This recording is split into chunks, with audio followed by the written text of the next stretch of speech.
কি হবে বেঁচে থেকে, কি হবে ছাত্র সেজে চুমু খেয়ে সনদ খানা, যদি হয় বিদ্যালয়টা পরিমণিদের আড্ডাখানা। কি হবে ছাত্র সেজে চুমু খেয়ে সনদ খানা, যদি হয় বিদ্যালয়টা পুবলিদের আড্ডাখানা। এর চেয়ে মরাই ভালো, দেশ ছেড়ে যাওয়াই ভালো। এর চেয়ে মরাই ভালো, দেশ ছেড়ে যাওয়াই ভালো। কি হবে ধোঁকা দিয়ে বিবেকটাকে, কি হবে ধোঁকা দিয়ে বিবেকটাকে, কি হবে বেঁচে থেকে অযথা বিদ্যা শিখে, যদি না গড়তে পারি শোষণবিহীন সমাজটাকে। কি হবে বেঁচে থেকে, কি হবে যুবক নামের বোঝা হয়ে এই ধরাতে, যেখানে মা বোনেরা ধর্ষিতা হয় দিনে রাতে। ঠিক না বে ঠিক? কি হবে যুবক নামের বোঝা হয়ে এই ধরাতে, যেখানে মা বোনেরা ধর্ষিতা হয় দিনে রাতে। যৌবনের সার্থকতা ঘুচিবে সকল ব্যথা, যৌবনের সার্থকতা ঘুচিবে সকল ব্যথা। পারো যদি বলি দিতে মানুষরূপী পশুটাকে, পারো যদি বলি দিতে মানুষরূপী পশুটাকে। কি হবে বেঁচে থেকে অযথা বিদ্যা শিখে, যদি না গড়তে পারি শোষণবিহীন সমাজটাকে।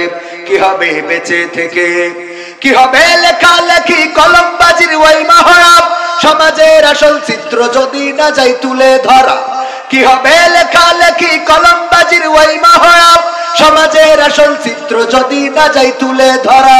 যদি ওই ঘুষের বলে কলমটা উল্টো চলে, যদি ওই হ্যালো কলে ক্যামেরা উল্টো বলে, তবে কি যাবে রোখা দুর্নীতিকে, তবে কি যাবে রোখা দুর্নীতিকে।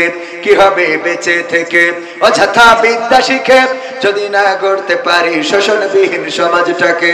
কি হবে বেঁচে থেকে, কি হবে, কি হবে, কি হবে নামাজি রোজা ইমানদারির ভয় করে, কোরআনের কর্মীগুলো থাকে যদি কারাগারে।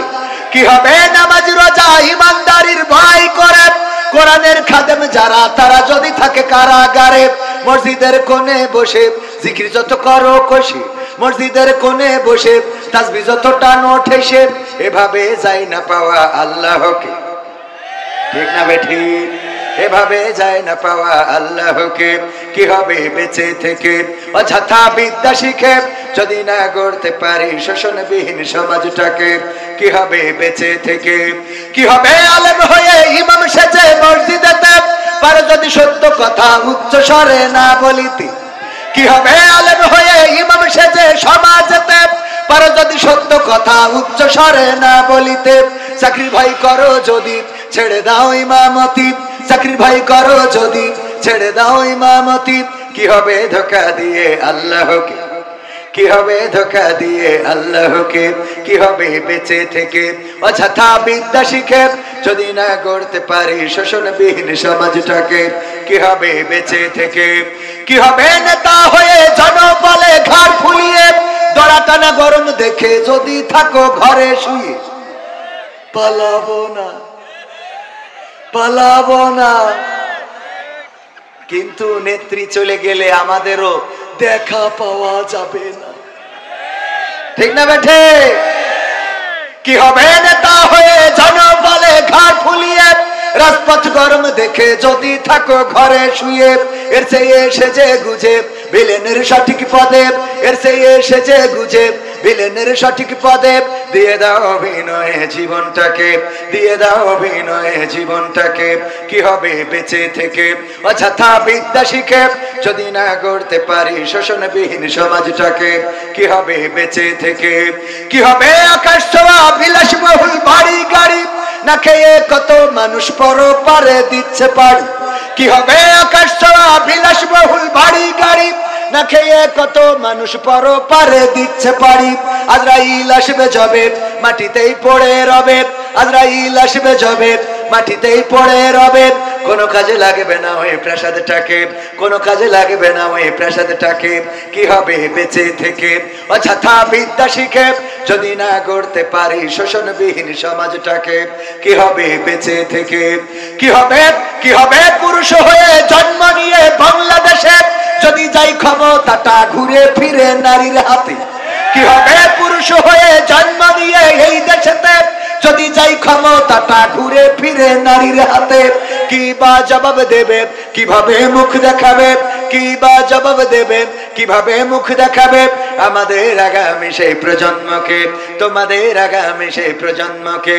কি হবে বেঁচে থেকে অযথা বিদ্যা শিখে যদি না গড়তে পারি শোষণবিহীন সমাজটাকে?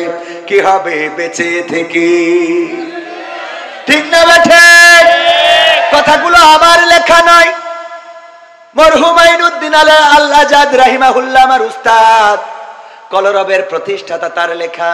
তিনি চলে গিয়েছেন পৃথিবী ছেড়ে আজ 14 বছর হয়ে গেল। 2010 সালে কোন এক মাহফিল থেকে ফেরার পথে অ্যাক্সিডেন্ট অথবা পরিকল্পিতভাবে যেভাবেই হোক পৃথিবী থেকে বিদায় নিয়েছিলেন। তার মানে 2010-এ বিদায় নিয়েছেন, গানটা তারও আগে লেখা। ঠিক না ভাই? ঠিক। আগে মানে কি, এটা 2000 সালের দিকে লেখা। 2000 সাল কিংবা 1999 সাল, সেই সময়ের গান এখনো গাইলে মনে হয় গতকালকে লিখেছে। ঠিক না ভাই? ঠিক। কারণ এখনো সমাজের পরিবর্তন হয় নাই, এখনো শোষণ মুক্ত সমাজ আসে নাই। আমার শোষণ মুক্ত সমাজ গড়ার জন্য প্রথমে আন্দোলন করেছিলেন বঙ্গবন্ধু শেখ মুজিবুর রহমান, তারপরে আন্দোলন করেছেন জিয়াউর রহমান, তারপরে আন্দোলন করেছেন এরশাদ, তারপরে আন্দোলন করেছেন খালেদা জিয়া, তারপরে আন্দোলন করেছেন শেখ হাসিনা, এরপরে আবার খালেদা জিয়া, তারপরে আবার শেখ হাসিনা, তারপরে আবার এর মধ্যে ফখরুদ্দিন মঈনুদ্দিন এসেছিল, এখন নতুন করে ডক্টর ইউনূস এসেছে। এখনো বাংলাদেশ শোষণ মুক্ত হয় নাই। আজকেও পত্রিকার নিউজ, আমার এক আল্লাহর ওলি, আমাদের আল্লাহর ওলি, দেখেন দলের নাম না বলে তো উপায় নেই, সাংবাদিকরা বলেছে আমার দোষ না। যুবলীগের এক আল্লাহর ওলি ব্রাহ্মণবাড়িয়ায় একজন নারীকে হত্যার পরে তার লাশটা একটা পরিত্যক্ত ঘরের মধ্যে নিয়ে গর্তের মধ্যে ঢুকায়ে পুড়াইয়ে দিচ্ছিল। ধরা পড়েছে না পড়ে নাই? নারীদেরকে পুড়াইয়ে দিচ্ছে, লাশ মাথাটা পুকুরের মধ্যে ফেলানো। অ্যারেস্ট হয়েছে বিশেষ দলের লোক। ওই দলের লোক বলেই বলছি না, এমন অপরাধ বিএনপি জামাত জাসদ বাসদেও করতে পারে না, পারে না। তবে তুলনামূলক ভাবে আল্লাহর ওলিদের একটু বেশি লোক আছে না নাই? অপরাধ করার মাত্রা বেশি না কম? এই অপরাধ এখনো মুক্ত হয় নাই। যদি জামাতেও থাকে আমরা প্রতিবাদ করব। কথা আগে বুঝে নেবেন, তারপরে লাভ দেবেন। যদি ধর্ষণ করে, আমার বাড়িতে যদি ধর্ষণকারী ধর্ষণ করে, আমি জামাত করার কারণে জামাতের কোন নেতা যদি ধর্ষণ করে মানবো নাকি? আপনি আওয়ামী লীগ করার কারণে কোন যুবলীগ যদি ধর্ষণ করে মেনে নেবেন নাকি? কত করে মেনে নেব? সুতরাং এই বাংলাদেশে যদি কোথাও অন্যায় হয়, অনাচার হয়, পাপাচার হয়, কদাচার হয়, খুন হয়, গুম হয়, হত্যা হয়, তার বিরুদ্ধে প্রতিবাদের দরকার আছে না নাই? আল্লাহর নবী যখন এসেছিলেন, বিশ্ব নবী, সেই সময় মক্কায় কাফেরদের, যারা মক্কায় বসবাস করতেন, তাদের খাওয়ার অভাব ছিল। কতখানি খাওয়ার অভাব ছিল? খাওয়ার অভাব ছিল না। তখন কাফেরদের পড়ার অভাব ছিল না, তখন কাফেরদের অন্য কোনো অভাব ছিল না। কিন্তু ওই সমাজে যেটার অভাব ছিল সেটা নীতি নৈতিকতার, সেটা আদর্শের, সেটা ব্যবহারের, সেটা চরিত্রের। এই অভাবগুলো ছিল। আল্লাহ রাসূল সাল্লাল্লাহু আলাইহি সাল্লাম যখন দেখলেন সব চলে, কিন্তু এই সমাজে এই সব কিছুর মধ্য দিয়ে যেটা চলে, ওই কাবাটা তাওয়াফ করতেন উলঙ্গ হয়ে। ঠিক না বেঠিক? তারা কাবাও তাওয়াফ করতো, করতো না? করতো না? কথা কয় না। হজ করতো না? করতো না? এ ভাই, আপনারা জানেন না হজ করতো কিনা? আপনারা মনে হয় এই আজকে প্রথম হজ শুনতেছেন। আল্লাহ রাসূল হজের সময় যখন তাবুক গেড়ে দিয়ে কোরআন পড়ছেন, আবু জাহেল, আবু লাহাব, উতবা, সাইবা, তারা তাবুতে তাবুতে যায় আর বলে যে দেখো ওই তাবুটার কাছে যাবা না, ওই তাবুতে কিন্তু বিশেষ দলের লোক রয়েছে, ওদের আমরা বাংলাদেশে রাখতে চাই না, পাকিস্তানে পাঠাইতে চাই, ওই তাবুর কাছে তোমরা যাবা না, ওর কথা শুনবা না, ও কিন্তু পাগল বলেছে না বলে নাই? আল্লাহ রাসূল যখন দাওয়াত প্রকাশ্যে দিতে পারে না, তখনও তার মানে বোঝা গেল তখন হজ চলতো। কথা কয় না? তখন হজ চলতো। এর আগের ঘটনা হলো সূরা ফিলেই রয়েছে। আল্লাহর নবী জন্মগ্রহণের 50 দিন পূর্বে সূরা ফিলে আল্লাহ সবিস্তারে বর্ণনা করে দিয়েছেন। ছোট্ট সূরায় সব ঘটনা বলে দিয়েছেন। আল্লাহর রাসূল তখনও জন্মগ্রহণ করেন নাই। আব্রাহা এসেছিল ওই কাবাঘর ভাঙার জন্য কি বাহিনী নিয়ে? হস্তি বাহিনী নিয়ে। কাবাঘর ভাঙতে আসলেন। অপরাধ কি? কারণ অপরাধটা হলো একটা গির্জা বানিয়েছিল আব্রাহা, সম্রাট আব্রাহা, বাদশা আব্রাহা। গির্জা বানানোর পরে বলল তোমরা এখানে তাওয়াফ করবা, ওইদিকে যাওয়ার দরকার নাই, ওই কাবায় তাওয়াফ করবা না।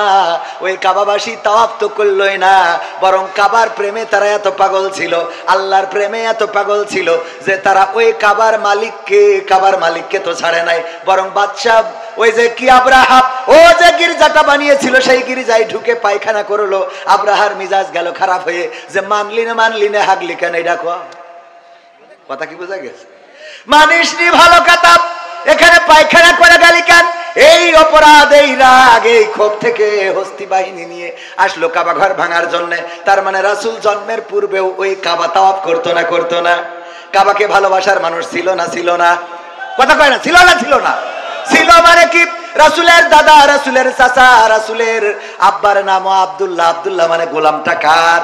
আল্লাহর গোলাম। সেই আল্লাহর গোলাম নামও রাখা হয়েছিল, সব ছিল, কিন্তু ওই সমাজে শান্তি ছিল না, ওই সমাজে নীতি নৈতিকতা ছিল না। সকাল বেলায় বিবাহ করে বিকাল বেলায় তালাক দিত, ইচ্ছা মতো 5 জন 7 জন 10 জন বিয়ে করত, বউ যাকে মন চায় তাকেই বিয়ে করত, এমনকি নিজের বোনকেও বিয়ে করতে তারা কার্পণ্য বোধ করতো না। তুচ্ছ কারণে মারামারি করত, কাটাকাটি করত, তুচ্ছ কারণে তারা অন্যায় লিপ্ত হয়ে যেত, একজন আর একজনের সাথে অবাধে মেলামেশা করত। এই জাতীয় অপরাধগুলোর কারণে আল্লাহ রাসূল সাল্লাল্লাহু আলাইহি সাল্লামকে আল্লাহ পাঠালেন ওই কাবা তাওয়াফ করার জন্য। যদি পাঠাতেন তাইলে ওই সময়ও কাবা তাওয়াফ করার লোক ছিল না? ছিল মানে কি? কাবার প্রেমে এত পাগল যে গির্জায় যেয়ে হেগে থিয়ে আইলো। তাহলে আল্লাহ কাবা তাওয়াফের জন্য রাসূলকে পাঠায় নাই। কথা কি বোঝা গেছে? আপনি হজে যাবেন, আলহাজ হাজী সাহেব সালমান এফ রহমানও হজ করেছে গত রমজানে। পীর সাহেব আমার ফেসবুক স্ট্যাটাস দিয়েছে, কাবার ইমাম যেখানে দাঁড়ায় আমি তোর বরাবর একদম টান টাইনে সোজা এই পাশে দাঁড়াইছি। আল্লাহর ওলি দাঁড়াইলো কাবা ঘরে, যে এত বড় পরহেজগার ইমামের সামনে ইমাম বরাবর দাঁড়াইলো, আবার যেই বিপদে পড়েছে আগে দাড়ি ডারে ঝেড়িয়েছে। ঠিক না বেটে? আগে ঝেড়িস দাড়ি। এবার যদি বলেন এটা রাজনীতির কথা, না, কোন রাজনীতির কথা নয়। আমার কোন জামাতের নেতা ডাক্তার শফিকুর রহমান, আমার ডাক্তার শফিকুর রহমান তো আমিরে জামাত, কিন্তু উনি হলেন আমাদের আর এক শফিকুর রহমান, আমাদের সেক্রেটারি সাহেব। উনি যদি গতকালকে দাড়ি কামায়, বলেন দেখি জামাত করার কারণে আপনাদের নতুন হাট জামে মসজিদে খুতবা দিবেন কিনা? খুতবা দিতে দিবেন কে হাত উঁচু করেন? একজনও দেবেন মানে কাটি খুলি, দাড়ি যখন কাটিছি আরো কিছু কাটবো। ঠিক না বে ঠিক? তার মানে আমরা কিন্তু নেতা হিসাবে, দল হিসাবে বললাম না, আমরা কি হিসাবে বললাম? আল্লাহ রাসূলের সুন্নাতের এমন অবমর্যাদা মানা যায় না? মানা যায় না। ও আমার ভাইয়েরা, আমরা কথা বলার সময় কথা অনেকেই শোনে না, আগের থেকে লাভ দিয়ে ওঠে। ওই যে আগের দিন বোঝানোর চেষ্টা করেছিলাম, দত্তপাড়ায় স্যার বললো কবিতা লিখে নিয়ে আসবা, কবিতা দেখবো কে ফার্স্ট হয়। কবিতা লিখে এনেছে ছাত্র, বলছে ঠিক আছে তুমি পড়ে শোনাও। বলছে চোখের জল উঠিয়াছে কপালে। বলছে তুই একেবারে জিরো, তো স্কুল তো বের করে দেওয়ার দরকার। কেন? এই চোখের জল কোনোদিন কপালে ওঠে? তোর লেখাপড়া হইলো এটা? এ কোন ধরনের কবিতা লিখেছিস? স্যার চোখের জল কি কপালে যায় না? বলছে না। কিভাবে যায়? চোখের জল কিভাবে যায়? তোর কবিতা হয়নি বাদ। বলছে বললাম তো এক লাইন, এর এই শুনেই ফাল পড়া শুরু করেছেন। পরের লাইনটা শোনেন কি বলতেছে, পা দুটো বাঁধা ছিল কদমের ডালে। পা যদি উল্টো করে বাঁধা থাকে তাহলে চোখের জল তো কপালেই আসে। ঠিক না বেঠে? স্যার বলছে ঠিক আছে 100-তে 100। বলছে পরের লাইন না শুনে অমনি তো আমার জিরো মেরে দিয়েছিলেন। কথা কি বোঝা গেছে? এই জন্য কথা শুনতে হবে ভালো করে, খেয়াল করে শুনবেন, তাহলে বুঝতে পারবেন। যদি খেয়াল করে না শোনেন তাইলে অমনি লাফালাফি শুরু করে দেবেন। আমার আল্লাহ বললেন, ইয়া আইয়ুহাল্লাযীনা আমানু লিমা তাকুলুনা মা লা তাফআলুন। কথাটা কার? অর্থটা কি? আল্লাহ বললেন, ও ঈমানদারেরা শোনো, আল্লাহর ওলিরা, পরহেজগারেরা শোনো, তোমাদের বলি শোনো, এমন কথা তোমরা কেন বলো যা তোমরা কাজে পরিণত করো না। আল্লাহ এর পরের আয়াতে বলছে, কাবুরা মাকতান ইনদাল্লাহি আন তাকুলু মা লা তাফআলুন। আল্লাহর কাছে এটা অত্যন্ত অপছন্দের, অত্যন্ত ঘৃণার যে তোমরা মুখে যা বলো কাজে তা পরিণত করো। কথা কয় না? এই যে আয়াত, এই আয়াতের ব্যাখ্যা করতে যে আমি খুঁজে পেলাম, এমপিরা সব কোথায় গেল, মন্ত্রীরা সব কোথায় গেল, কোথায় কাদের কাকা, তাদের সারা দেশটা এখন লাগে ফাঁকা ফাঁকা। পালাবো না, প্রয়োজন হলে ফখরুলের বাসায় গিয়ে উঠবো। ঠাকুরগাঁওয়ে বাসা আছে না, জায়গা দেবে? দেখেন এইবার আপনারা বোঝেন কেন বললাম এই কথা। পালাবে না যাই না তবু দেখা, তাদের ছাড়া দেশটা এখন লাগে ফাঁকা ফাঁকা। ও আমার ভাইরা, আল্লাহ বলছে ইয়া আইয়ুহাল্লাযীনা আমানু লিমা তাকুলুনা মা লা তাফআলুন। ও ঈমানদাররা, আল্লাহর ওলিরা, পীর সাহেবরা, শোনো, এমন কোন কথা বলো না যা তোমরা কাজে পরিণত করো না। কাবুরা মাকতান ইনদাল্লাহি আন তাকুলু মা লা তাফআলুন। আল্লাহর কাছে এটা অত্যন্ত অপছন্দের, অতিশয় অপছন্দের, ঘৃণার, ক্রোধের যে তোমরা যা বলো তা কাজে পরিণত করো না। দেখেন আমাদের নেতা বলল পালাবো না, এই কথা অপছন্দের কার? পালাইছে না পালাই নাই? তাইলে কোরআনের সাথে, কোরআনের কথার সাথে মিল আছে না নাই? এটা আল্লাহর অত্যন্ত অপছন্দের। এখন যদি বলেন হুজুর এই কথা বলা যাবে না, তাইলে কোরআন বলেছে আমি বলবো না কেন? তুমি বললে পালাবা না, ঠাকুরগাঁওয়ে যাবো, আমি সেখানে যেয়ে খোঁজ নিয়েছি, যাইনি, আমি নিজে গেছি, সত্যি স্ট্যাটাস দিয়ে আছে ফেসবুকে, দেখে নেবেন।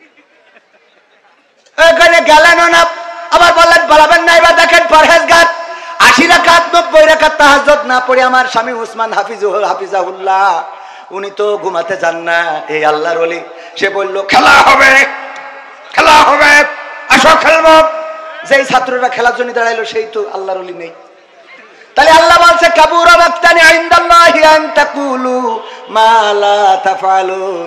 ওগো স্বামী উসমান এমন কথা কেন বলো? এই কথা তো আল্লাহর কাছে অত্যন্ত অপছন্দের, অত্যন্ত ঘৃণার, যে তোমরা মুখে যা বলো কাজে তা করো না।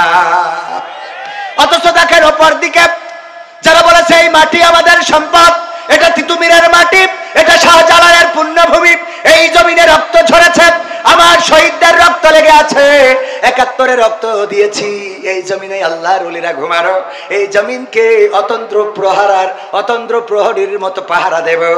1 ইঞ্চি মাটি, আমার বাংলার মাটি, কোন দাদার হাতে ছেড়ে দেব না। বলেন দেখি ফাঁসির কাস্টে ঝুলাইছে, তাও কি পালাইছে কেউ? কত কয় না পালাইছে কেউ? বরং মৃত্যুটাকে বরণ করেছে, হামলা হয়েছে, মামলা হয়েছে, এই দেশ ছাড়ে নাই, মাটি ছাড়ে নাই, এলাকা ছাড়ে নাই, বছরের পর বছর জেল জুলুম নির্যাতন সহ্য করেছে। কোরআনের পাখি দেলোয়ার হুসাইন সাইদি দলমত নির্বিশেষে সবার প্রিয় মানুষ, এই প্রিয় মানুষটা কোরআনের পক্ষে কথা বলেছেন। আওয়ামী লীগেরাও তার ওয়াজ শোনেন, বিএনপি, জামাত, জাসদ, বাসদ, হেফাজত, সবাই তার ওয়াজ শোনে না, শোনে না? পালিয়েছেন কখনো? পালান তো নাই, বরং আল্লাহর নবীকে যেমন প্রস্তাব দেওয়া হয়েছিল, বিশ্ব নবীকে বলল, কাফেরেরা বলল দেখো সে কি চায়, এই মক্কায় তো সব আছে, আমরা তার সব দেব, কি কি দেবে? আবু তালিবকে ডেকে বলল মুহাম্মদকে থামাও। কি থামাবো, কিভাবে থামাবো? বলল প্রস্তাব নিয়ে যাও 3টা। কয়টা? 3টা। 1 নম্বর, যদি সে ক্ষমতা চায় মক্কার প্রেসিডেন্ট সবচেয়ে ধনী বানাবো, যদি সে নারী চায় তাইলে সবচেয়ে সুন্দরী নারীর সাথে বিয়ে করাবো, আর যদি বলে না 3টাই লাগবে একসাথে দিয়ে দেব, এর বিনিময়ে কালেমার দাওয়াত দেওয়া ছেড়ে দিতে হবে।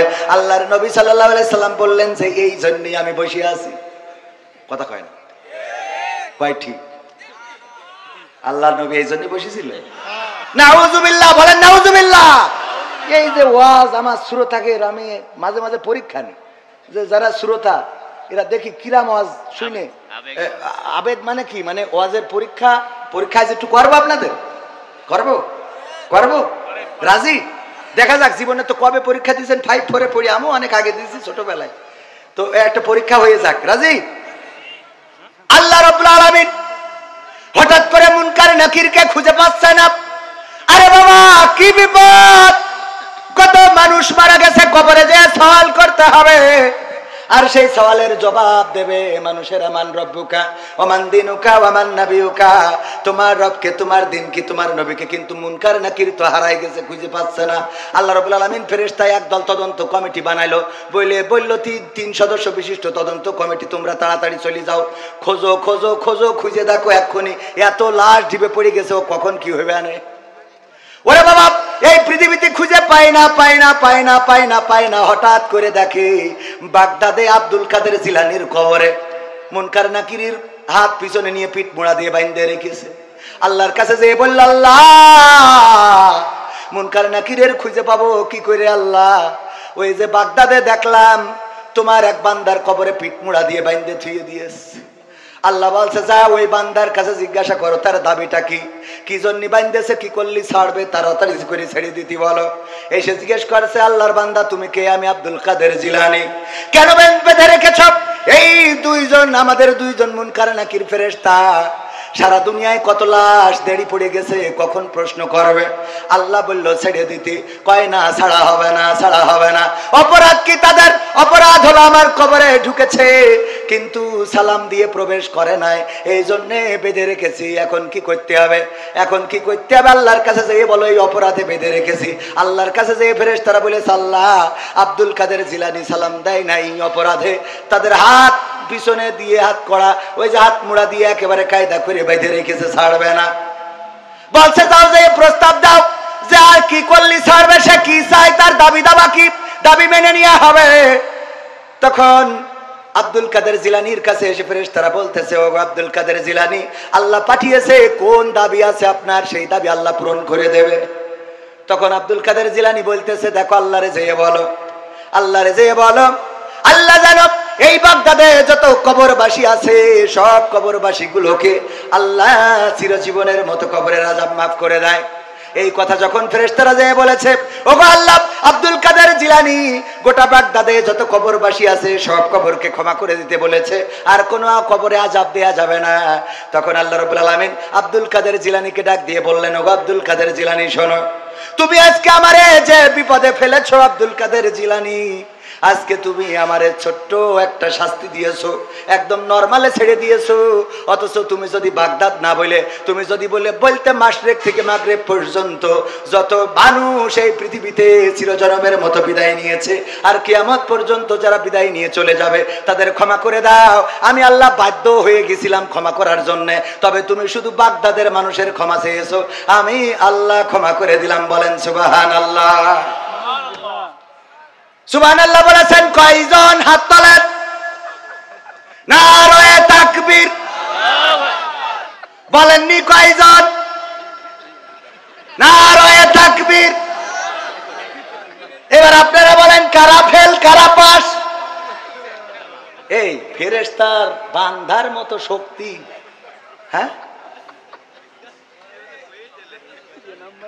পরীক্ষা বইলে কয়ে নিলাম তাও ফেল,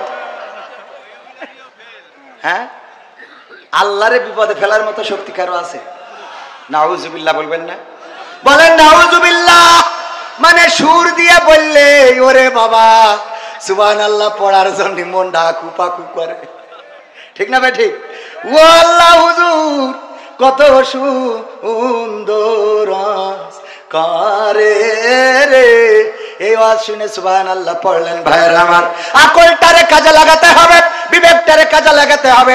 আল্লাহর নবীর স্ত্রী বিবি খাদিজা রাদিয়াল্লাহু তাআলা আনহা ইন্তেকালের সময় বললেন ওগো নবী গো আপনার কাছে তিনটা আবদার রাখবেন কিনা বলেন। আল্লাহর নবী ডানে তাকায় বামে তাকায় আকাশের দিকে তাকায়। যখন আল্লাহর নবী সিগন্যাল পাইলেন যে ঠিক আছে খাদিজা যে অনুরোধ করে অনুরোধটা রাখার জন্য জবানটা দাও, আল্লাহর নবী বললেন ওগো খাদিজা বলো দেখি তোমার কি চাওয়া। বিবি খাদিজা রাদিয়াল্লাহু তাআলা আনহা বললেন ওগো নবী গো আমার চাওয়া হলো আমার মৃত্যুর পরে আপনি আমার কাফনের কাপড় আপনার জামা দিয়ে আপনার কাপড় দিয়ে জড়িয়ে দিবেন। 2 নম্বর দাবি হলো গো নবী আপনার আলগা গা দিয়ে আমার ওই কবরে একটু গড়াগড়ি দিবেন। 3 নম্বর দাবি হলো নবী গো আমার বড্ড ভয় হয় মুনকার নাকির যখন এসে প্রশ্ন করবে মান রব্বুকা মান দীনুকা মান নবিয়ুকা, তোমার রবকে তোমার দিন কি তোমার নবী কে ছিল, আমি জানি না ওই কবরে প্রশ্নের উত্তর ঠিকমতো দিতে পারবো কিনা, আমি ভয় পেয়ে হয়তো প্রশ্নের উত্তর ভুলে যেতে পারি। ওগো আল্লাহর নবী আপনার কাছে দাবি হলো আপনি আমার কবরের কাছে দাঁড়াবেন আর যখন মুনকার নাকির সওয়াল করার জন্য আসবে আপনি আমার পক্ষ থেকে জবাবটা দিয়ে দিবেন, এইটাই আপনার কাছে আবদার। আল্লাহর নবী বললেন কেন এমন আবদার করলে ওগো খাদিজা? খাদিজা রাদিয়াল্লাহু তাআলা আনহা বললেন ওগো নবী গো আমার আবদারটা এই জন্য আমি বড্ড ভয় পাই কবরের আযাবের, না জানি কবর আমার সাথে কি রূপ আচরণ করে। আপনার গায়ের জামা যদি আমার কাপড়ের কাপড় হয় তাইলে আমি বিশ্বাস করি হয়তো কবর আমার সাথে বেয়াদবি করবে না।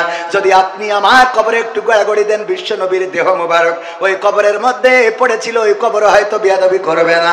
আর আপনি যদি মুনকার নাকিরের প্রশ্নের জবাবটা দিয়ে দেন ওগো নবী, তাইলে আমার আর কোনো ভয় থাকলো না। আপনি বলেছেন কবরটা হলো প্রথম গেট, এই গেটে যে পার পেয়ে যায় সে বাকি গেটগুলোই পার পেয়ে যাবে, কিন্তু এই গেটে যদি কেউ আটকা পড়ে যায় তার বিপদের শেষ নাই। ওগো নবী, আমি ওই গেটটাকে ভয় পাই, ওই গেটটাকে ভয় পাই। ওসমান রাদিয়াল্লাহু তাআলা আনহু যখন জান্নাতুল বাকিতে যেতেন, কবরের কাছে দাঁড়াতেন আর চোখের পানি ছেড়ে দিতেন। আল্লাহর নবীর সাহাবীরা প্রশ্ন করলেন, ওগো ওসমান, কোন জায়গায় তোমার এত চোখের পানি ছাড়তে দেখি না, অথচ যখন জান্নাতুল বাকিতে কবরের কাছে আসো তখন তোমার চোখ থেকে পানিগুলো ঝরতে থাকে, দাড়ি ভিজে ভিজে টপ টপ করে পড়তে থাকে, কারণটা কি? ওসমান রাদিয়াল্লাহু তাআলা আনহু বললেন, তোমরা কি বিশ্ব নবীর মুখে শোনো না, এই কবর হলো প্রথম গেট, এই গেট থেকে যে পার পাবে সে সব জায়গায় পার পাবে, আর এই গেটে যদি কেউ আটকা পড়ে যায় তাইলে তার পার পাওয়ার স্বপ্নটা চূর্ণ বিচূর্ণ হয়ে যাবে। এই জন্য কবরের কাছে যখন আসি তখন নিজের চিন্তা হয়, আরে এই কবরে আমি পার পাবো নাকি পাবো না। ও আমার ভাইরা, আল্লাহর নবীর সাহাবী ওসমান গনি, আল্লাহর নবীর জামাতা, দুই মেয়েকে জিন্নুরাইন, দুই মেয়েকে পেয়েছেন। দুই মেয়ের আল্লাহ রাব্বুল আলামিনের দুই মেয়েকে বিবাহ করার সুযোগ পেয়েছিলেন ওসমান রাদিয়াল্লাহু তাআলা। সেই সাহাবীও কান্নাকাটি করে খাদিজা রাদিয়াল্লাহু তাআলা আনহা এমন একজন ব্যক্তি। একদিন আল্লাহর নবী এবং জিবরাইল আলাইহিস সালাম বসে আছেন, হঠাৎ করে জিবরিল বললেন, ওগো নবী, আমার যাওয়ার সময় হয়ে গেছে। কেন চলে যাবেন? আমি দেখতে পাচ্ছি বিবি খাদিজা আপনার জন্য খাবার নিয়ে আসছে। ওগো নবী, আমি এখন চলে যাব, তবে যাওয়ার আগে বলে দিতে চাই, ওগো নবী, বিবি খাদিজা আসার পরে দুইটা সুসংবাদ দেবেন। একটা হলো বলবেন, আমি জিবরাইল আলাইহিস সালাম, আমি বিবি খাদিজাকে সালাম জানিয়েছি এবং আল্লাহ রাব্বুল আলামিন স্বয়ং বিবি খাদিজাকে সালাম বলেছেন। বলেন সুবহানাল্লাহ। আল্লাহর নবীর কাছে যখন বিবি খাদিজা আসলেন, আল্লাহর নবী বললেন, ওগো খাদিজা, তোমার জন্য আজকে দুইটা সুসংবাদ। একটা হলো ফেরেশতা জিবরাইল তোমাকে সালাম বলেছে, আর একটা হলো স্বয়ং আল্লাহ রাব্বুল আলামিন তোমাকে সালাম দিয়েছেন। আল্লাহর নবীর স্ত্রী খাদিজা রাদিয়াল্লাহু তাআলা আনহা বললেন, ওগো নবী, ফেরেশতা জিবরাইলের সালামের জবাব তো আমি দিতে পারি, এই সালামের জবাবটা আমি দিলাম, কিন্তু আল্লাহর নবী, আল্লাহ রাব্বুল আলামিনের সালামের জবাবটা কেমন করে দিতে হয় এটা জানি না, এই সালামের জবাবটা আপনি আমার পক্ষ থেকে দিয়ে দেন। এমন একজন রমণী, সে মৃত্যুর সময় চিন্তা করছে, আহারে যদি মারা যায় কবর আমার সাথে কেমন আচরণ করাবে। এই ভয়ে আল্লাহ রাসূলকে বললেন, আল্লাহ রাসূল, আপনি দাঁড়িয়ে আমার ফেরেশতার জবাবটা দিয়ে দেবেন। আল্লাহ রাসূল ইন্তেকালের পরে দাফন কাফন শেষ করার পরে দাঁড়িয়ে রইলেন।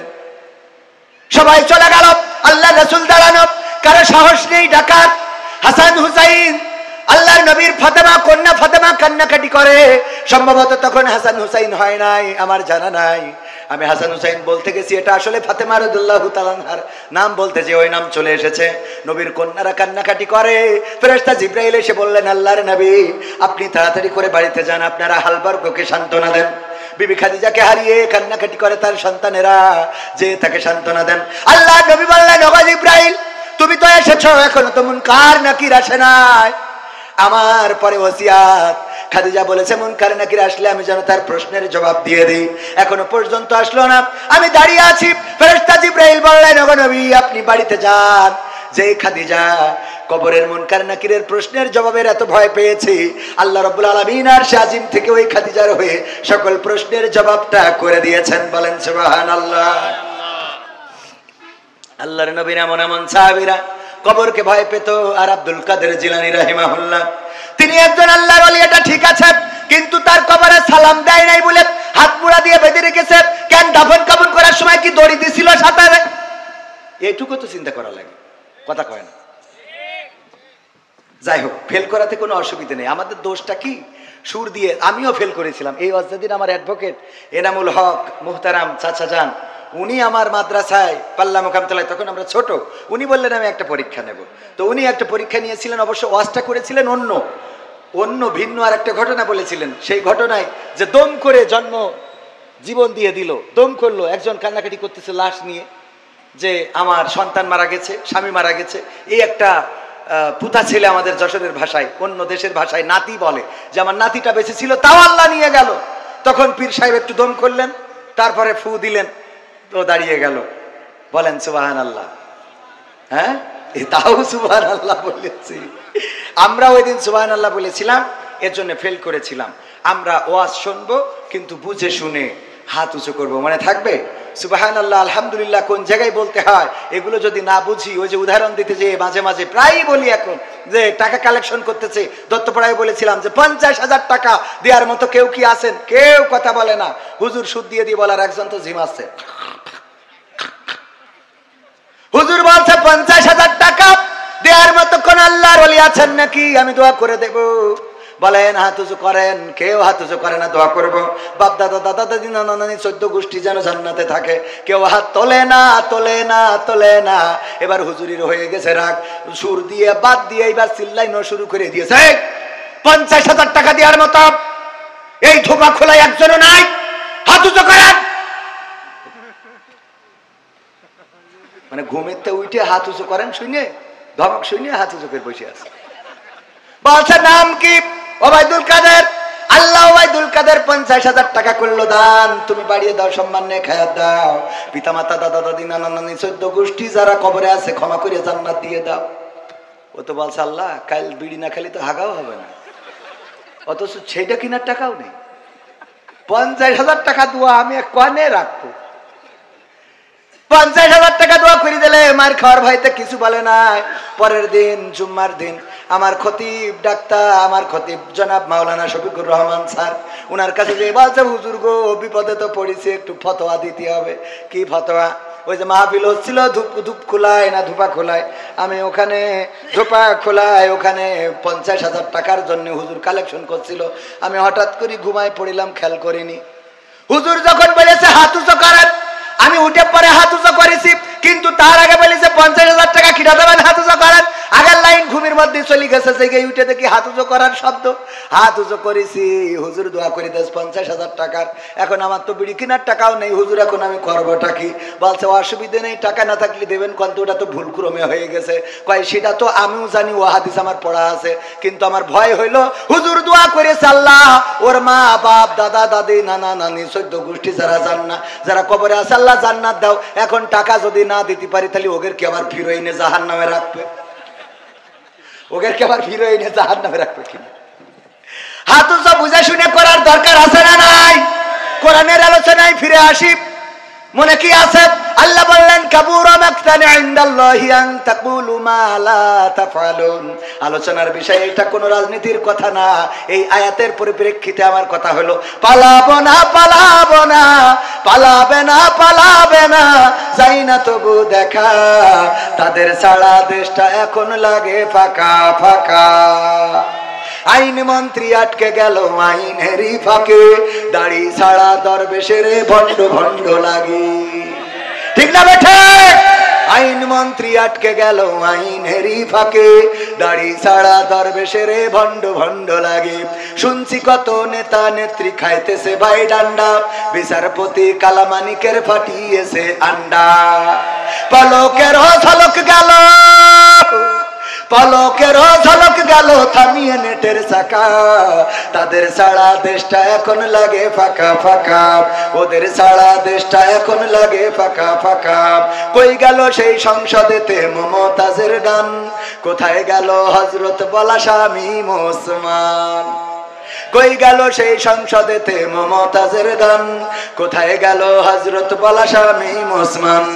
ইনু মেনন দীপু মনি আছে কারাগারে, বাপ করিলেও পাপ কখনো ছাড়ে কি আর তারে? কোথায় গেল স্পিকারের, কোথায় গেল স্পিকারের দৃষ্টি আঁকা বাঁকা, তাদের সারা দেশটা এখন লাগে ফাঁকা ফাঁকা, ওদের সারা দেশটা এখন লাগে ফাঁকা ফাঁকা। কোথায় গেল আরাফাত আর ব্যারিস্টার সুমন, কথা বলার সময় তারা করে নিয়োজন? মুরগি কবির খাইছে ধরা, জাফর কোথায় আছে? গোপনে কি সেও গেল মোদি দাদুর কাছে? কোথায় গেল এ সালমের, কোথায় গেল এ সালমের কাড়ি কাড়ি টাকা, তাদের সারা দেশটা এখন লাগে ফাঁকা ফাঁকা। ঠিক না বেঠে? ফাঁকা ফাঁকা লাগে। যারা এই কথাই রাজনীতি খুঁজে পান, একটাও রাজনীতির কথা না, এটা দুঃখের কথা, আক্ষেপের কথা। কথা আমার মমতাজ সংসদে গান গাইলো। দেখেন এই মমতাজের জন্য কত ত্যাগী নেতা, তারাও মার্কা পায় নাই। সাকিব আল হাসান ক্রিকেট খেলে, হঠাৎ করে ও নৌকা পাবে কেন আমার বুঝাই দেন, কথা কয় না। ও ক্রিকেট খেলে পালি ব্যাট বল উইকেট এইসব পাবে, হঠাৎ করে ওই যে পেয়ে গেল। আর অমনি ওখানকার ত্যাগী নেতারা মাইনাস হয়েছে না হয় নাই, কথা কয় না, হয়েছে না হয় নাই। আমার ত্যাগের পক্ষে তোরা মাইনাস হয়েছে। আপনারা তাহলে সারা জীবন দল করে করলেন কি? হঠাৎ সাকিব আল হাসান ক্রিকেট খেলতে খেলতে এসে যদিও মার্কা নিয়ে নাই, তাহলে তোরা রাজপথে থেকে লাভ ডাকি, কথা কয় না। এই মমতাজ গান গাইয়ে বেড়ায়, সেই মমতাজ কি করে পেয়ে গেল? কারণ ওই সংসদে বসে তেল মার্দন করলো, নেত্রীর নামে গান গাইলো, নেতার নামে গান গাইলো।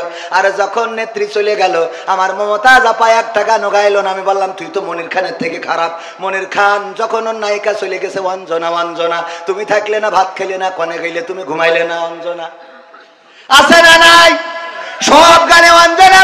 ও জানতো যে বিয়ে করার পরে আমার স্ত্রী আমারে ছাড়বে না, বলবে এত ভালো ও বাসতে রে, ক্যাসেটে ক্যাসেটে অঞ্জনা রে, ঠিক না বে ঠিক? তারপরেও সাহস নিয়ে গিয়েছে, কত বড় সাহস চিন্তা করতে হবে। আর এখনকার সময় এখনো অঞ্জনার নাম ধরে গায়, আগের সময় তো তাও সাহস করতো, ভালো কথা। কিন্তু এখনকার সময় মোট সাহস করা যাবে না, কারণ আমার মা বোনেরা এখন ডাইরেক্ট, আগে তো তাও একটু কুপাকুপি পিটোপিটি হইতো, শুনতাম স্বামীর মারে, আর এখন ডাইরেক্ট মেশিন কেটে নিয়ে হাওয়া হয়ে যাচ্ছে, ঠিক না বে ঠিক? আপনি এটা শুনেন না, উস্তাদ মানুষ, ওরা শুনুন। এই ঠিক বলছি না বে ঠিক বলছি? ডাইরেক্ট নিয়ে চলে। আমি বললাম নিয়ে যাবি কেন, তো থুয়ে যা, জোড়া তালিতে যদি কাজে লাগানো যায়। শয়তান, বিপদে ফেলেছি আবার নিয়েও গেছিস কেন?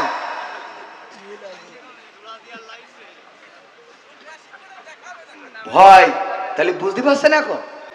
পাগল, এসব ভয় রাখতে হয় মনের মধ্যে। একজন মানে স্ত্রীরা যে কি জিনিস আল্লাহ, ওই না ভালো মানুষ, ভালো মানুষ আলহামদুলিল্লাহ, অনেক ভালো, সবাই তো না। পুরুষরাও তো শয়তানের শেষ আছে নাকি? গায়ে পেট্রোল দিলে আগুন ধরাই দেয়, আছে না? হ্যাঁ, নিজেরা ফেরেশতা মনে করি না। ও কিডা কত বাড়িতে বলছে ওট, বলছে কেন? বলছে তোর নামাজ পড়তে হবে। কে? তা বলছে হুজুর বলিছে যে যদি স্বামী স্ত্রী যদি নামাজ না পড়ে তা স্বামী জাহান নামে যাবে। তা বলছে তা অসুবিধা কি? তা অসুবিধা কি মানে? তোর আমি বিয়ে করে নিয়ে আসি, তোর জন্য আমি জাহান নামে যাবো? তুই পাগল পাইছিস নাকি? আমি বুঝি না, তা তো না। ওট, তা বলছে নামাজ তো তুমিও পড়ো না। বলছে আমার জন্য আমি জানো, তোর জন্য যাবো কেন? আমার জন্য যাবো, তোর জন্য যাবো কে জন্য? পাগল পাইছ? বলছে শীতের রাতে ডিস্টার্ব করি না, কালকে পড়বো। কে কালকে বেশি থাকবো তার কোনো গ্যারান্টি আছে? গ্যারান্টি আছে? রঙ্গরসের দিন ছিল আমার একদিন, 12 ঘন্টা বেলায় আমার সন্ধ্যা হইল, পাখি উড়ে যাওয়ার বুঝি সময় হলো, পাখি উড়ে যাওয়ার বুঝি সময় হলো। শরীরে চামড়া ছিল টান, মিষ্টি সুরে গাইতাম গান, গলার আওয়াজ আমার কত দূরে যাইতো।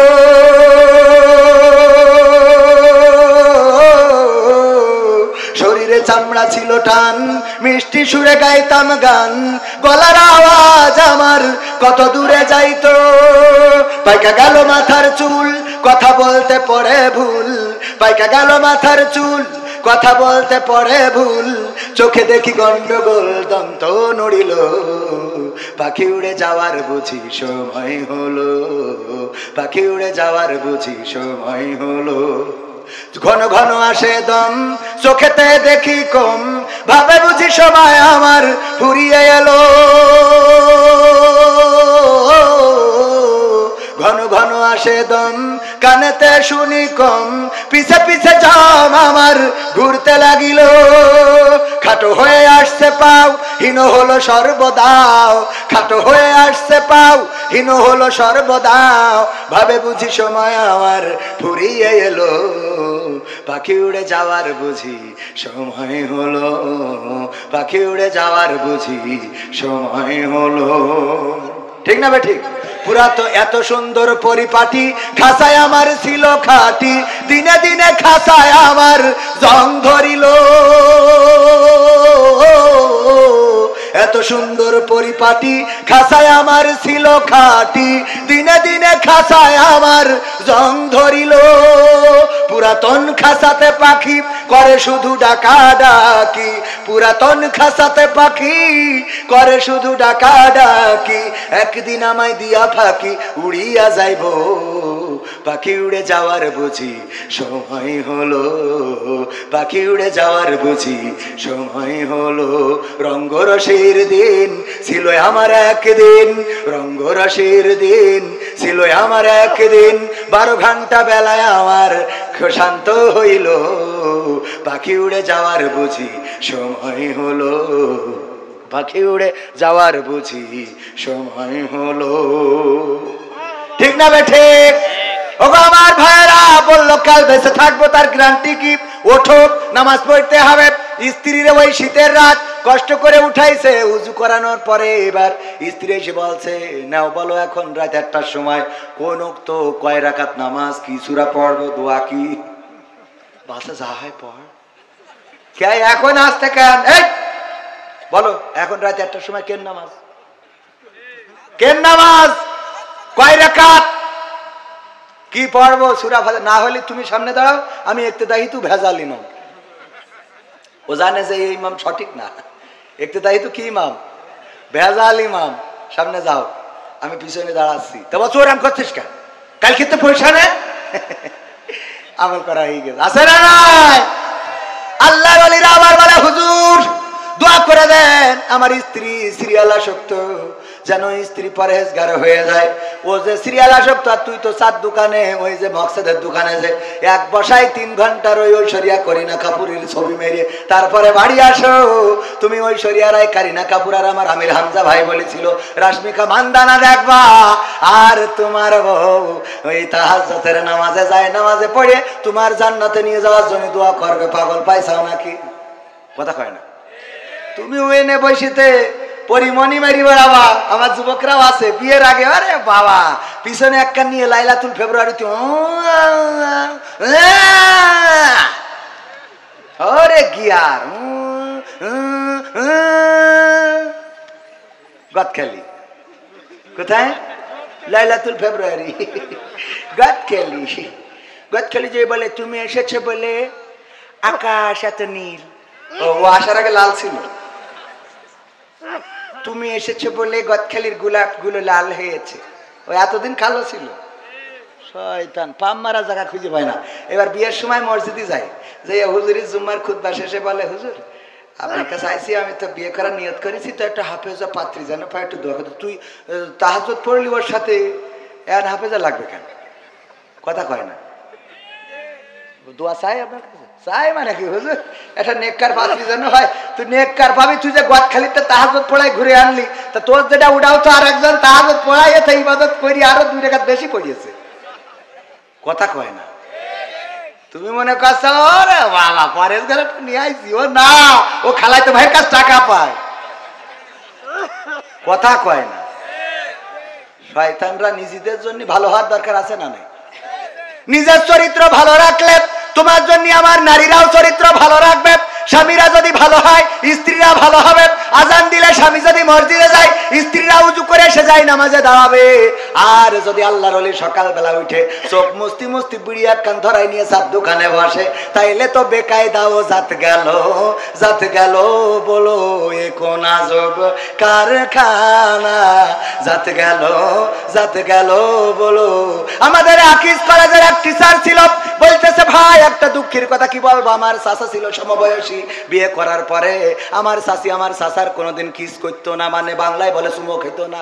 এইটা না করার কারণে একদিন অভিযোগ করতেছে, দেখছো তোর চাচির যদি বলার সুযোগ হয় তাহলে বলিস যে চাচার হক এইভাবে মেরে দিচ্ছেন কের জন্য, কি হক চাচা? বলছে দেখ সমবয়সী বলাই যায়, আমারই ঠোঁটের কাছে ঠোঁট নীতি দেয় না রে। এইবার ও বলেছে চাচি গো আমার চাচা তো বন্ধুর মতো সম্পর্ক, একটা কথা একটু প্রকাশ করে বলেই ফেলাইছে, আপনার ঠোঁটের কাছে ঠোঁট নীতি দেন না, ওর ঠোঁটের কাছে আপনার ঠোঁট নেন না কেন? বলছে দুঃখের কথা কি বলবো ভাতিজা, বলে যখন আমু বলি লজ্জা ভেঙে, তো চাচা বিড়ি সিগারেট খেয়ে মুখ যা করে রেখেছে, ওর পাশার কাছে ঠোঁট নেওয়া যায় তা মুখের কাছে না। সহ্য না করে পারবেন কি করে? আছে না নাই? এখানে বিড়ি খান কিডা কিডা? ও সব তো আল্লাহর পরহেজগার পীর সাহেব কেউ খায় না। যদি না খেয়ে থাকেন আলহামদুলিল্লাহ, আর যদি খান আজকে থেকে ছাড়েন ছাড়েন ছাড়েন, তা না হলে বলো অন্য কিছু ছাড়তে হবে রে। মনে থাকবে ইনশাল্লাহ। আপনি সুন্দর করে দাঁত ব্রাশ করিয়ে লিপজেল লাগায় ঠোঁটটা কায়দা করে মাখো মাখো করে রাখেন। দেখেন তো স্ত্রী হক আদায় করে কিনা। আমি ওইটা বলছি না, হক আদায়ের কথা বলছি। করবে না করবে না? বিড়ি টাইনে ওরে বাবা সুসমল্য অত গন্ধ করে। মসজিদে দেখবেন বেনামাজির পাশে দাঁড়ালি যেই আমিন বলে মনে হয় নামাজ ছেড়ে চলে যায়, পরে দুদিন পরে এসে পড়বা না। আছে না নাই? এই আবার গিলার ভাঙছে কিটা। এই ঠিক বললাম না বে ঠিক বললাম? এইগুলো পরিবর্তন হওয়ার দরকার আছে না নাই? তুমি যদি গু খাও ও তো পায়খানা এমনিই খাবে, যে যেমন সে তেমন পাবে। কোরআনের কথা ভাইয়ের আমার, এই জন্য পরিবর্তন দরকার আছে না নাই? পরিবর্তন আমাদের দরকার। পরিবর্তন তো নারীরা হইতে চায়। একবার আমার আব্বা বলতেছে, ওয়াজ শুনেছে যে ওগো নারীরা, তোমরা যদি পারো স্বামীর চুল দে পা মুছাইয়ে দিবা তারপরে ঘুমাবা। এই ওয়াজ শুনে একজন মহিলা ধুপা খুলার, সে যে আগে স্বামীর চুল দিয়ে ইচ্ছা মতো পা মুছাইয়েছে ডইলে ডইলে মুছাই, তারপর শুয়েছে। শুয়ার পরে গন্ধের জ্বালায় বাঁচা যাচ্ছে না। গন্ধটা গন্ধ, দুর্গন্ধ। কিসের দুর্গন্ধ? পায়খানার গন্ধ। কোথা থেকে আসে? তাড়াতাড়ি করে সুইচ দিয়েতে চারিদিকে খোঁজে পায়খানার গন্ধ আসে কোথা থেকে, না কোথাও খুঁজে পাওয়া যায় না যায় না যায় না। হঠাৎ করে স্ত্রীর চুল টেনে এনে স্বামী বলছে, পায়খানার গন্ধ তো চুলিতে আসছে। তা বলছে, তা আসবে কেন? তা আসবে কেন তুই জানিস, আমি কি করে খাবো? আমি তো অন্যায় কিছু করিনি। হুজুর বলল যে স্বামীর চুল দে পা মুছাবা। রহিম আলাইহিস সালাম চুল দে পা মুছাইয়ে দিত। আল্লাহর নবী বলেছেন, যদি কেউ স্বামীর এমন করে খেদমত করে, যদি স্বামীর মাথায় হাত বুলায়, মুখমণ্ডলে হাত বুলায়, তাইলে মাথায় যত চুল আছে স্বামীর সমপরিমাণ চুলের সওয়াব ওর আমল নামায় লেখা হবে। আমার ডাক্তার মুরাদের বউ বলছে, তাহলে আমার তো তেশ মারা সারা, কারণ আমার ডাক্তার একটা মাল নেই। ঠিক না বা ঠিক? আচ্ছা ওটা যাদের আছে তাদের তো হবে। ওগো আমার ভাইয়েরা, ওই স্ত্রী বলতেছে, দেখো আমি যখন হুজুরের এই কথাটা শুনলাম তখন এসে তোমার চুল দে পা মুছাই, তারপরে আমি শুইছি। এই হলো আমার অপরাধ। বলছে ওই যাই তো খেলা হয় না। ওই যে মোড়ের ওখানে ও তাস খেলছিল টাকা দিয়ে, তাহলে কি হয়ে গেল? কি হয়ে গেল? জুয়া। টাকা দিয়ে খেললে কি? কাঠ খেলছিল টাকা দিয়ে। রুইতন হরতন টিকা রাজা বাদশা মার। ওরে বাবা, হঠাৎ করে আর্মির গাড়ি এসে দাঁড়াইছে, আর অমনি বুঝতে পেরেছে খেলা ফাইনাল, এখনই গান গাওয়া লাগবে, তার থেকে আগেই দৌড় দিই। ও জুতো পাই দেয় নাই, গান গাওয়ার ভয়তে জুতো না পাই দিয়ে দৌড়তেছে। বাঁশবাগানের নিচে দিয়ে গিয়েছে, কিটা ছেড়িয়ে রেখেছে, চটকায় দিয়ে চুপ করে শুয়ে রয়েছে। আর ওই দিন মুছাইছে কাজ। পরের দিন আমার মা বোনেরা, ধুপা খোলার মা বোনেরা ডেকে বলছে, হুজুর ওয়াজ করা তো শিখেছেন, টাকাও তো ভালো নেন, কিন্তু কোন লাইনে ওয়াজ করতে হয় এখনো বোঝেন না। আপনারা আমাদের বললেন যে স্বামীর চুল দিয়ে পা মুছাই দেবেন। আমরা তো আবুলা নারী, আমরা স্বামীর খেদমত করার জন্য চুল দিয়ে পা মুছাতে আপত্তি নেই, কিন্তু ওদের একটু বলে দেবেন যে ওই বাহাত্তারা যেন টিউবকলের পাটা ধুয়ে তারপর শোয়, পাটা অন্তত ধুয়ে যেন শোয়। আজকালকের ছেলেরা বই নিয়ে আর বসে না, ও বাবা গুগলে সার্চ করে পড়ি। ওরে কালের মেয়েরা কোরআন হাদিস ধরে না, এখনকার মা বোনেরা কোরআন হাদিস পড়ে না। ও আল্লাহ, টিকটকে ভিডিও ওরা করে পড়ি। নতুন করে হয়েছে চালু এখন আবার কোন ট্রেন্ড, পরিচয় করাই দেখি এই আমার গার্লফ্রেন্ড। আছে না নাই? গদখালি যদি হঠাৎ করে দেখা হয়, বুরকা বলা, পিছনে বাইকের পিছনে সালাম দেবেন, ভাবি কেমন আছেন, দোস্ত কবে বিয়ে করলি জানালি নে তো। হঠাৎ করে বলে, আরে না এখনো বিয়ে করি নাই, বিয়ে করলি তো জানবি। এটা তাইলে কিডা? পরিচয় করাই দিলে এই আমার গার্লফ্রেন্ড। আছে না নাই? নতুন করে হয়েছে চালু এখন আবার কোন ট্রেন্ড, পরিচয় করাই দেখি এই আমার বয়ফ্রেন্ড। নারীরা নারীরা করায় না করায় না। হঠাৎ একটা ঘাড়ে করে নিয়ে বাড়ি হাজির, কবির বিন সামাদের মতো সাথে করে নিয়ে। এই কিডা? আল্লাহ আম্মা, কবির বিন সামাদ আমার বয়ফ্রেন্ড। কবির বিন সামাদ, ও আব্বা ভালো? ভালো। হ্যাঁ হাওয়ারি। আরে ভাব, আছে না নাই? এইবার 3-4 বছর ধরে লাইন মেরে ও কয় যে, ওর মা কয়, দেখো তোমার ছেলেটা কি বলে যে ওর আব্বা তো তোর মতো গান জুইটে তো মেনে নিত না, তাই এক কাজ কর, তুই আমার মাইন নিয়ে চলে যা, আমি এদিক ট্যাকেল দুবানে। আর মেয়ের বলে তুই ওর নিয়েতে যা, কাজী অফিস থেকে পাল্লি পড়ি নিস আর না পারলি সে যা এখানে, তুই যা, আমি তোর আব্বা দেখ পানে বইলিতে পাঠাই দিয়ে। এইবার যেই আব্বা বাড়ি ফিরে আসে ঢাকার যশোর শহরের থেকে, ওরে অভিনয়, ও আল্লাহ তুমি কি জন্ম দিছাও, আমার মুখে চুন কালি লাগায়ে এ চলে গেল রে, ও আল্লাহ আল্লাহ। শয়তান, তোর অভিনয়ের কাছে শেখ হাসিনাও ফেল, ঠিক না বে ঠিক? কি অভিনয়!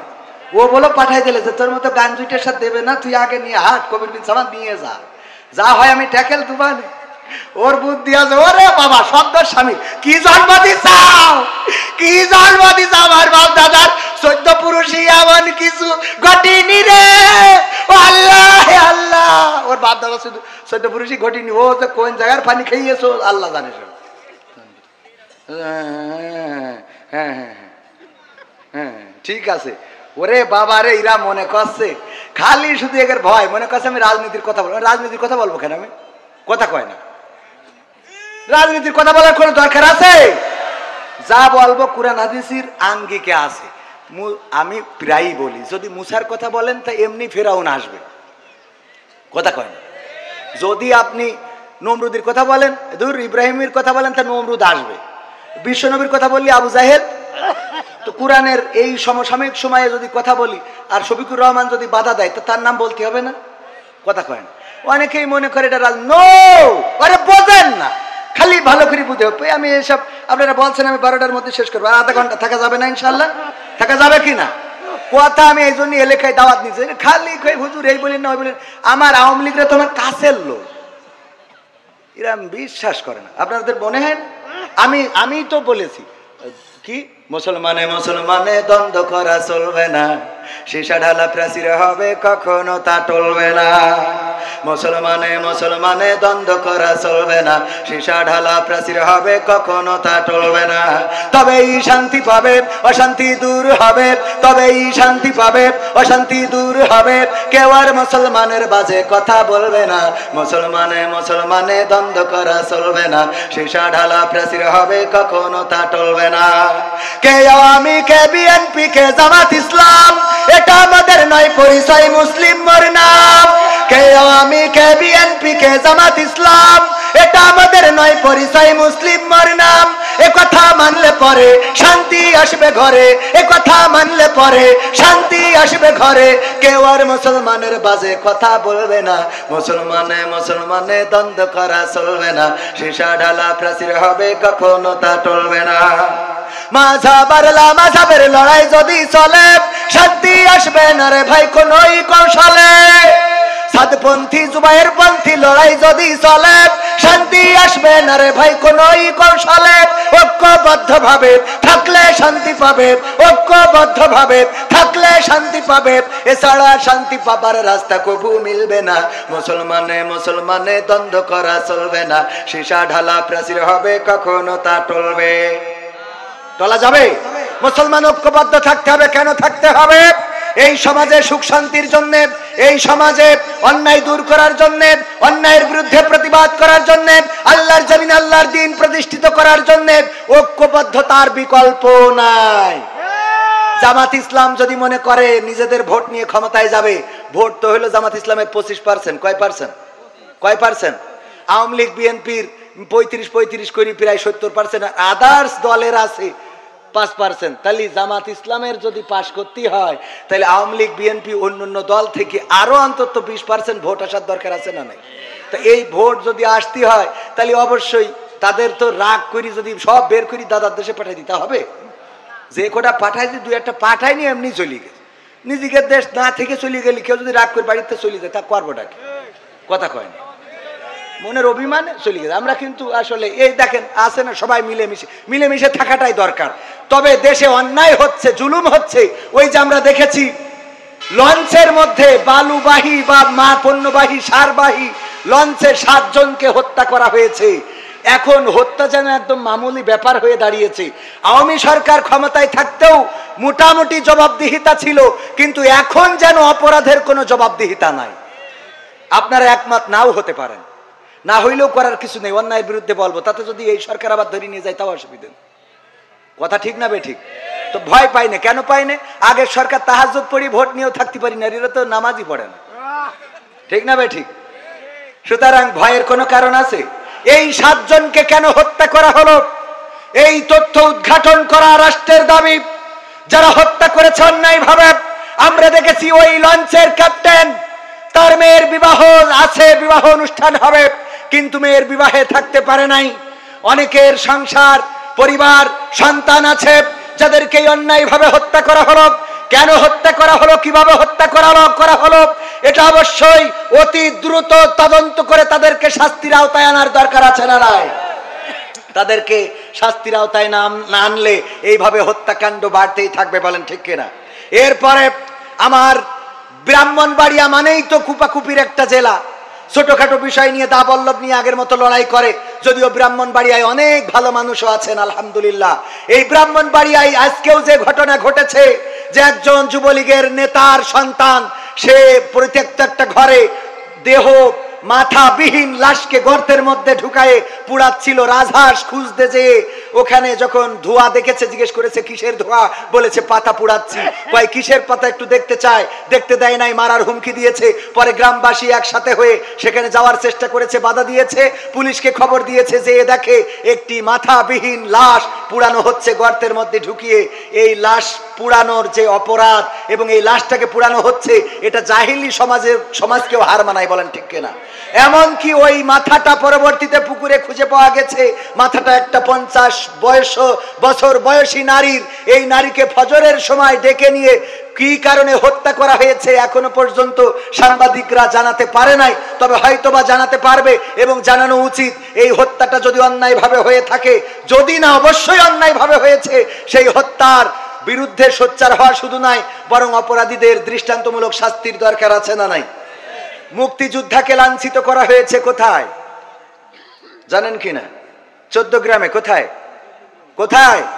14 গ্রামে, কুমিল্লায় একজন মুক্তিযোদ্ধাকে লাঞ্ছিত করা হয়েছে।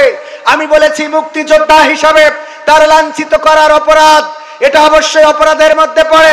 সুতরাং যারা জড়িত আছে আজকে গ্রেফতার করা হয়েছে, আমরা দৃষ্টান্তমূলক শাস্তি দাবি করছি। কিন্তু তিনি 9টা হত্যা মামলার আসামি। এই 9টা হত্যা মামলা মুক্তিযুদ্ধ হইলেই পার পেয়ে যাবে না, কথা কয় না? সাদেক হোসেন খোকাকে যখন রক্তাক্ত করা হয়েছিল, তখন এই বীর পুরুষ, এই গেরিলা যুদ্ধের অন্যতম প্রধান, তার পক্ষে কথা বলার মতো সুশীল সমাজ পাওয়া যায় নাই। যখন আমার আলেমদের হাতে হাত করা লাগানো হয়েছিল, তখন কথা বলার মতো মানুষ পাওয়া যায় নাই। যখন মামুনুল হককে গ্রেফতার করে সুজা মানুষকে কুজা করে দেওয়া হয়েছিল, তখন কথা বলার লোক পাওয়া যায় নাই। যখন আমির হামজাকে হাতে হাত করা পরিয়ে জেলখানায় রেখেছিল, তখন কথা বলার মতো সুশীল পাওয়া যায় নাই। আর যখন চুন থেকে পান খসে বা পান থেকে চুন খসে, তখন অমনি সুশীলরা জেগে ওঠে। আমার সুশীলরা যখন ছাত্রদের হত্যা করে ট্রাকের মধ্যে ভরে পেট্রোল ঢেলে আগুন জ্বালিয়ে পুড়িয়েছিল, হাত পা দেখে চেনার উপায় নাই যে লাশটা কার। এই লাশগুলো নিয়ে কথা বলার মতো সুশীল পাওয়া, কথা কয় না? আপনি সুশীল আমি মানলাম, কিন্তু যখন ওই যে সুশীল কেমন, এক দারোগা থানা কামাই করেছে আগের সময়, তখন থানা কামাই করলি দারোগা বা তাদের যে উপরের কর্মকর্তা থাকে, ও বেদ পিটাইতো। তো এই জন্য জানে যে পিটাবে, পিছনে বস্তা বাইন্ধে নিয়ে তারপরে গেছে যে পিঠানচা দেবে বস্তার পরে। তো এখন বলছে স্যার আমি তো একটু বউ নিয়ে পিকনিক করতে গেছিলাম, তো এই জন্য দেরি হয়ে গেছে। কয় তোর 100 বেত্রাঘাত। বললি বেত মারা শুরু করিস, ও তো জানে অসুবিধে নেই। ও বাস্তা বেঁধে নিয়ে গেছে 2-3টে, হয়েছে সালার বাস্তা। ওই নিয়ে এখন এই বাস্তা তো বেঁধেস কায়দা করি, এখন যেই একটু সাইড সুইডি পড়ে, যেই উপরে পড়ে কয় স্যার একটু নিচে করি মারেন স্যার।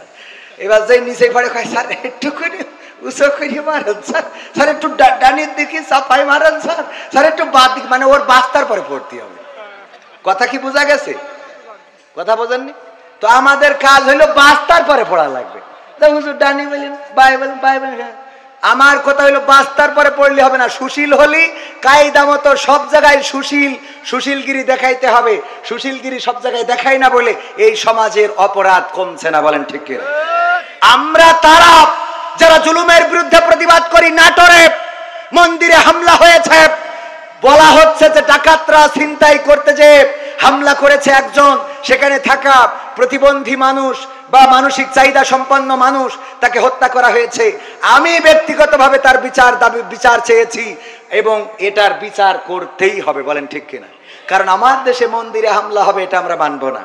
আমাদের ইসলাম এটা শেখায় নাই, আমাদের রাসূল এটা শেখায় নাই, আমাদের ধর্ম এটা বলে না। বরং আমাদের ধর্ম বলেছে যার ধর্ম সে তার কর্ম করবে, এতে কোনো আপত্তি। আমরা দাওয়াত দিতে পারি কিন্তু তাদের উপরে জুলুম করতে পারি না। আমরা তাদের কাছে দাওয়াত নিয়ে যেতে পারি কিন্তু বাধ্য করতে পারি, এটার নাম ইসলাম। আর এই ইসলামের কথা যারা বলে তাদের নিয়ে এত চুলকানি, এত ষড়যন্ত্র, এত ডানে বামে কথাবার্তা কেন? মালাই ভাষায় একটা গজল বলেন। মালাই ভাষায় গজল বলা লাগবে এখানে। মালয়েশিয়ায় যারা ছিল তারা হয়তো দু একজন বসবে, যারা ছিল না তারা বসবে না। তো আমার এর আগের রিকোয়েস্ট যেটা সেটা রাখতে চাই। আপনারা শুনতে রাজি আছেন? আর একটু সময় থাকা যাবে? আমার বাংলাদেশের এই সঙ্গীতটা গোটা প্রবাসীদের জীবন নিয়ে, গোটা প্রবাসীদের, হ্যাঁ প্রবাসী ভাইয়েরা অনেক সহযোগিতা করেছে এবং গীতটা প্রবাসীদের জন্য অনুরোধ বা উৎসর্গ করছি। আমার বাংলাদেশের প্রবাসীদের গল্প বলি শোনো, আমার ধোপা খোলার প্রবাসীদের গল্প বলি শোনো। এ গল্প তো কল্পনা নয়, তোমরা কি তা জানো ও ভাই? এ গল্প তো কল্পনা নয়, তোমরা কি তা জানো? আমার বাংলাদেশের প্রবাসীদের গল্প বলি শোনো।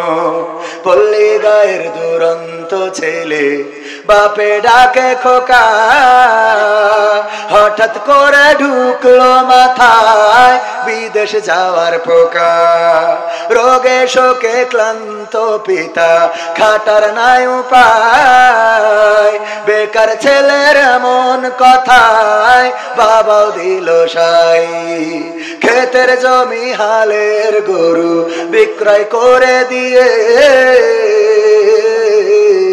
বাকি টাকা করলো পূরণ মায়ের গহনা নিয়ে। অনেক আশা বুকে বেঁধে ছাড়লো যখন বাড়ি, সে যে কি বেদনা বিধুর ছিড়ল যেন নারী। মায়ে কান্দে, ভাইয়ে কান্দে, কান্দে আপন জন, চোখের জলে বুক ভেসে যায়, শক্ত করে মন। এমন মানুষ কোন সে জানাব, এমন মানুষ কোন সে জানাব, তোমরা কি তা জানো? আমার ধোপা খোলার প্রবাসীদের গল্প বলি শোনো, আমার যশোর জেলার প্রবাসীদের গল্প বলি শোনো। বিমানেতে বসে খোকা জানালারি পাশে, নীল আকাশে তাকিয়ে দেখে মায়ের ছবি ভাসি। আঁচল দিয়ে চোখ মুছে মা প্রভুকে যে বলে, আল্লাহ তুমি ভালো রেখো আমার কোলের ছেলে। খোকা যে ছিল মা জননীর কলিজারি বোটা, ভাবতে সব চোখ ভিজে জল পড়লো ফোঁটা ফোঁটা। এমন মানুষ কোন সে জনাব, এমন মানুষ কোন সে জনাব, তোমরা কি তা জানো? আমার ধোপা খোলার প্রবাসীদের গল্প বলি শোনো, আমার যশোর জেলার প্রবাসীদের গল্প বলি শোনো। নদ নদী আর সাগর নগর দিয়ে খোকা পাড়ে পৌঁছালো যে অতি সাধের বিদেশের বাড়ি। অনেক কষ্টে মিলল হলো খোকার এমন একটা কাজ, হাড় ভাঙা খাটুনি তাতে সকাল দুপুর সাজ, রোগে শোকে কাজ করে যায়, করে না অবহেলা, আকাশ সমান স্বপ্ন দেখে কাটিয়ে দেয় বেলা। মা জননীর সাথে যখন খোকা কথা কয়, বলে বাবা কেমন আছো জানতে ইচ্ছা হয়। মাগো আমি ভালো আছি, মাগো আমি ভালো আছি, দুঃখ নেই তো কোনো, আমার বাংলাদেশের প্রবাসীদের গল্প বলি শোনো, আমার মালয়েশিয়ার প্রবাসীদের গল্প বলি শোনো। হঠাৎ করে বাবা বলে টাকার যে দরকার, তোর মায়েরই বড় অসুখ দেখাবো ডাক্তার, চিন্তায় আমার বাড়ছে আবার তোর বোনেরই নিয়ে, দিনে দিনে হচ্ছে বড় দিতে হবে বিয়ে, তোর ভাইয়েরই লেখা পড়ার খরচ বেড়ে গেছে, দরকার এখন অনেক টাকার, তোর কাছে কি আছে? পাইনি বেতন এখনো খোকা, পকেটটা যে ফাঁকা, তবুও বলে ভেবো না বাবা দেব আমি টাকা। এমন মানুষ কোন সে জানাব, এমন মানুষ কোন সে জানাব, তোমরা কি তা জানো? আমার ধোপা খোলার প্রবাসীদের গল্প বলে শোনো, আমার সৌদি আরবের প্রবাসীদের গল্প বলে শোনো। দিন মাস গুনে খোকা এখন পৌঁছালো বছরে, করতে হয় কাজ এখন যে তার 10 তলার উপরে, হঠাৎ করে কি হতে কি যেন হয়ে গেল, 10 তলারই উপর থেকে খোকা পড়ে গেল, আকাশ সমান স্বপ্নগুলো আকাশে গেল উড়ে, দেহ থেকে প্রাণ পাখিটা গেল যে ভাই ছেড়ে, বন্ধুরা যে এসে দেখে রক্তে তরতর, নিথর দেহ পড়ে আছে জমিনের উপর। এমন মানুষ কোন সে জনাব, এমন মানুষ কোন সে জনাব, তোমরা কি তা জানো? আমার ধোপা খোলার ওই প্রবাসীদের গল্প বলি শোনো, আমার মালয়েশিয়ার প্রবাসীদের গল্প বলি শোনো। পাঠাতে হবে লাশটা দেশে, আপন তো কেউ নাই, বন্ধুরা সব মিলে মিশে করলো এ কাজটাই, শুনে খবর মা জননীর সে কি আহাজারি, তার কান্দনে আকাশ বাতাস হচ্ছে যে ভাই ভারী, অবশেষে খোকার কফিন পৌঁছালো যে বাড়ি, ভাই বোনার গায়ের স্বজনের সে কি আহাজারি, মা জননী কেঁদে বলে ওরে আমার ছেলে, বিদেশ থেকে কোন দেশে তুই গেলি আবার চলে, মাগো আমি সুখানিতে, মাগো আমি সুখ কিনিতে জীবন দিছি জানো, আমার ধোপা খোলার ওই প্রবাসীদের গল্প বলি শোনো।